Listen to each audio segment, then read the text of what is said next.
बोलवतायत, पेंध्याला बोलवतायत, पाव्याच्या माध्यमातून वाकड्या ये पेंध्याला बोलवतायत, मधुमंगलाला त्या ठिकाणी बोलवतायत, बोबड्याला बोलवतायत, सगळेच्या सगळे गोपाळ म्हणतात कान्हा अरे एवढ्या सकाळीच गाई घेऊन जायचे का रे?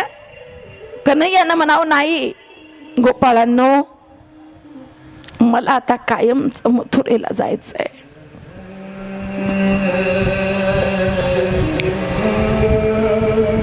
जगाचा मालक ज्यावेळेला आपण प्रेम करतो ना महाराज, त्यावेळेला तो जगाचा मालक आपल्या मागे पुढे उभा राहतो. कन्हैया म्हणतो गोपाळांनो, माझं काही चुकलं असेल तर मला माफ करा.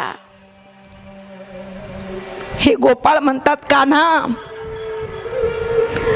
बराच वेळा तुला आम्ही वेगळं काढलं रे, तू जगाचा मालकच, तुला बाजूला उभं केलं, आमच्याकडून चूक झाली कान्हा, आम्हाला माहिती नव्हतं, आम्हाला माफ कर रे. तू आता कसं जगावं आम्ही?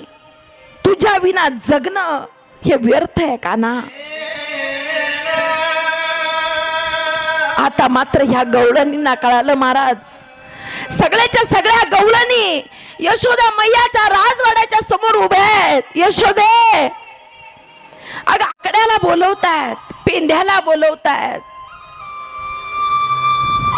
पाव्याच्या माध्यमातून वाकड्या ये पेंध्याला बोलवतायत, मधुमंगलाला त्या ठिकाणी बोलवतायत, बोबड्याला बोलवतायत, सगळेच्या सगळे गोपाळ म्हणतात कान्हा अरे एवढ्या सकाळीच गाई घेऊन जायचे का रे? कन्हैयानं म्हणावं नाही गोपाळांनो, मला आता कायमच मथुरेला जायचंय.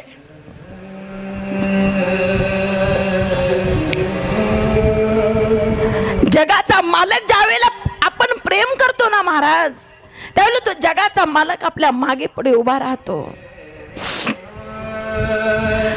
कन्हैया म्हणतो गोपाळांनो, माझं काही चुकलं असेल तर मला माफ करा.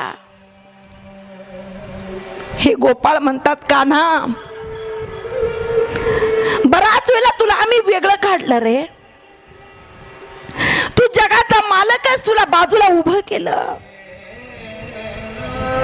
आमच्याकडून चूक झाली कान्हा, आम्हाला माहिती नव्हतं, आम्हाला माफ कर रे. तू आता कसं जगावं आम्ही? तुझ्या विना जगणं हे व्यर्थ आहे कान्हा. आता मात्र ह्या गवळणींना कळालं महाराज, सगळ्याच्या सगळ्या गवळणी यशोदा मैयाच्या राजवाड्याच्या समोर उभे आहेत. यशोदे,